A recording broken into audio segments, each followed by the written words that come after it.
Good morning, welcome back to the channel and welcome back to my new another episode. So সকাল প্রায় 6:15 মতো বাজছে। আমি এখানে রেডি করছি আদ্রাস সামানের লাঞ্চের জন্য। ওদের টিফিন বক্স প্যাক করতে হবে। তো ড্যাডা আগের দিনই বানিয়ে গেছিল স্প্রিং রোল, আমাকে শুধু আজকে ওদেরকে ফ্রাই করে দিতে হবে টিফিন বক্সে। সো এখানে আজকে ওদের টিফিন বক্সে থাকবে স্প্রিং রোল আর ওদের টেস্টি কেক, যেটা আমি ঘরে নয় দোকান থেকে, অবভিয়াসলি দোকান থেকেই কেনা, মানে শপ থেকে কেনা হয়েছে, সুপার মার্কেট থেকে কেনা হয়েছে। তো ওটাই প্যাক করছি, কেক অ্যান্ড স্প্রিং রোল।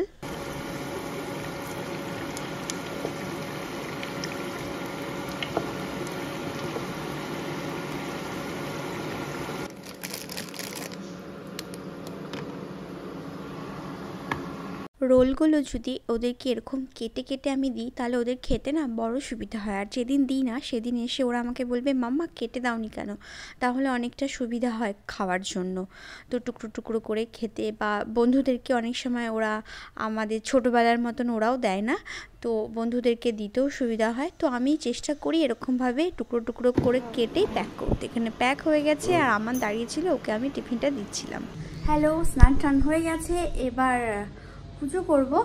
দেন পুজো করে নিজের কাজ সব কমপ্লিট করে আবার তোমাদের সাথে দেখা হবে ইভিনিং টাইমে। তো চলো মন দিয়ে পুজোটা আগে সেরে নিই। এত এগুলোকে স্প্রে করা হয় তবুও এই পোকাগুলো যায় না। 4-5 দিন ধরে হয়তো থাকবে না, তারপরে আবার যেইকে সেই, এই দেখো কিভাবে লেগে আছে, দেখো কত সুন্দর ফুলটা, বাট এই যে পোকা ধরে কি অবস্থা। এখানেও সেম, দেখো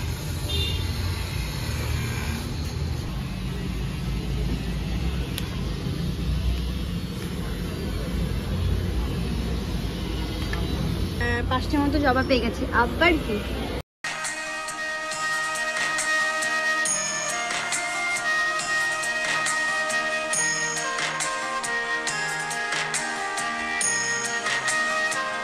ঘড়িতে বাজছে 5:30। তো এখন ইভিনিং এর সময়, আর এখানে দাদা বানাচ্ছে আদেশ আমাদের জন্য পাওভাজির মশলা, সকালবেলায় যেটা ওরা নিয়ে যাবে, আর সোনা যেটা খেয়ে অফিস যাবে, তো তার মশলা রেডি করছে। আজ বানাবো চিকেন স্টু, তো তার জন্য পেঁপে লাগবে আর ক্যারট লাগবে। ক্যাপসিকামটাও দিই, বাট ক্যাপসিকামটা আজ আর দেবো না, পেঁপে আর ক্যারট দিয়েই, মানে পেঁপে আর গাজর দিয়েই বানাবো। আর এখানে ওইটা বানাচ্ছে, দাদা মশলা পুট দিস মশলা, আচ্ছা this one also put butter ভাজির জন্য। হ্যাঁ ডোগো মেথি। আর এখানে আলু, ক্যাপসিকাম, গাজর, ফুলকপি, মটরশুঁটি সব কিছু দিয়ে বয়েল করে দিয়ে একটা একটু হালকা পেস্টের মতো বানিয়ে নিচ্ছে।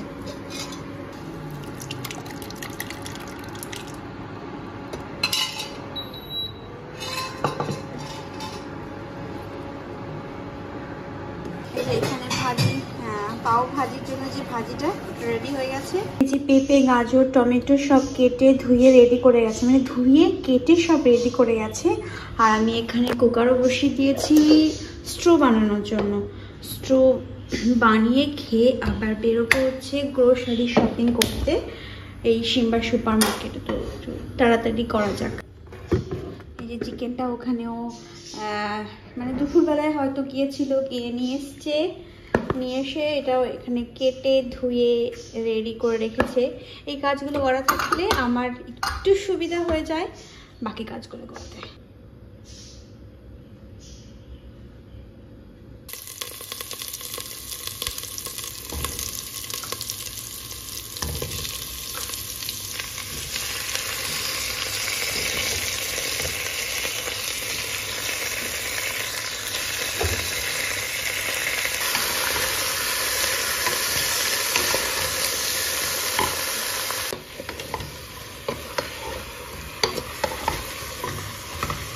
এবার টমেটোটা দিয়ে দেবো।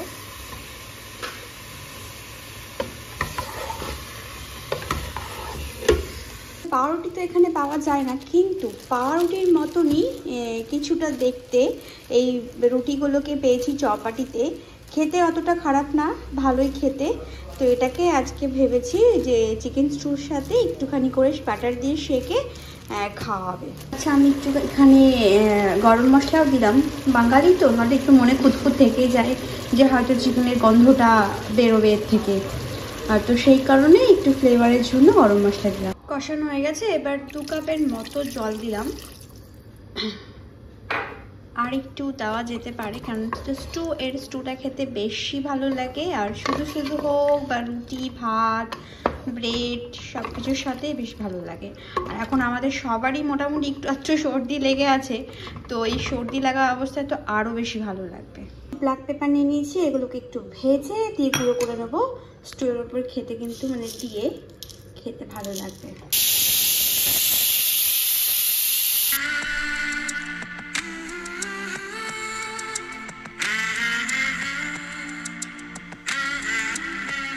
বাটারও মাখিয়ে নিয়েছি ব্রেডের মধ্যে, ভালো করে শেখে একটু করে বাটার মাখিয়ে এবার স্টুটা দেখি কেমন হয়েছে। দেখি পেঁপেটা ভালোই গলে গেছে, মাংস তো একদম ভেঙে চুড়ে গেছে।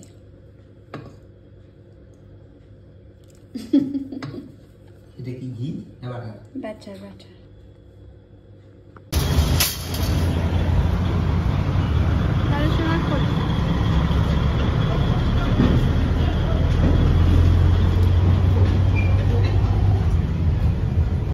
চলো শপিং করতে করতে কিছু গল্প করি।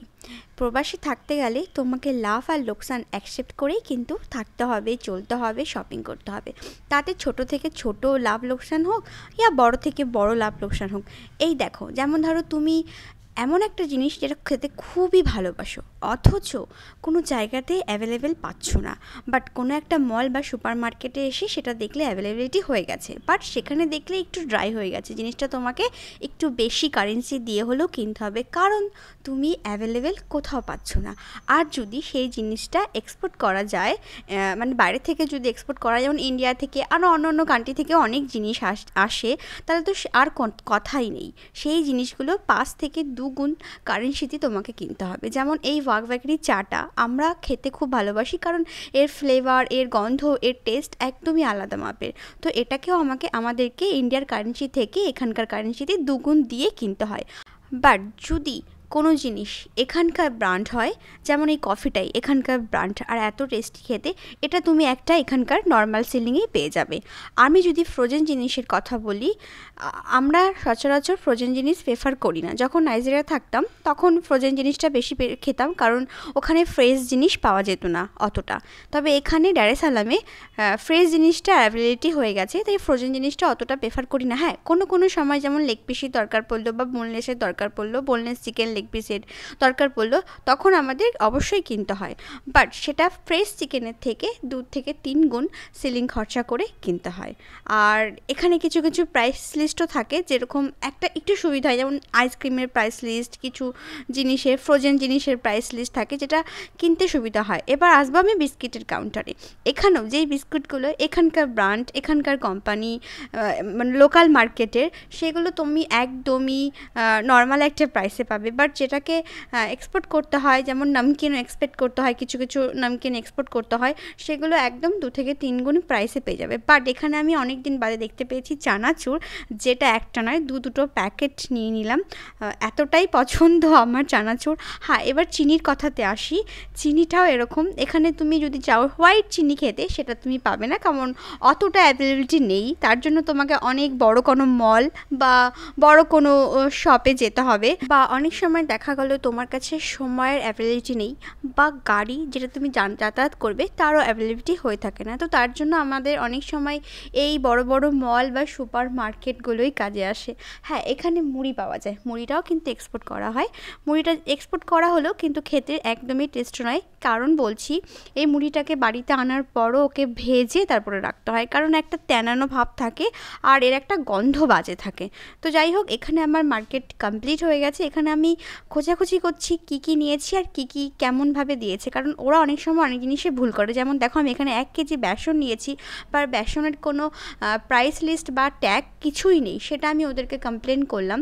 অ্যান্ড যাই হোক, এখানে আমার সুপার মার্কেটের মানে প্রবাসে সুপার মার্কেটের লাভ লোকসানের শপিং কমপ্লিট হয়ে গেছে। আমাদের সব কিছুকে অ্যাকসেপ্ট করেই কিন্তু থাকতে হয়। আমরা এখানে যেমন অনেক এনজয় করতে এসেছি, তেমন কিছু পরিমাণ হলো জমাতেও তো এসেছি। তো যাই হোক, চলো, অনেক বড় কথা হয়তো বলে ফেললাম। চলো, দেখা হবে একটা নেক্সট রঙিন ভিডিওর সাথে। সবাই ভালো থেকো, সুস্থ থেকো, সবাই নিজের খেয়াল রেখো। বাই।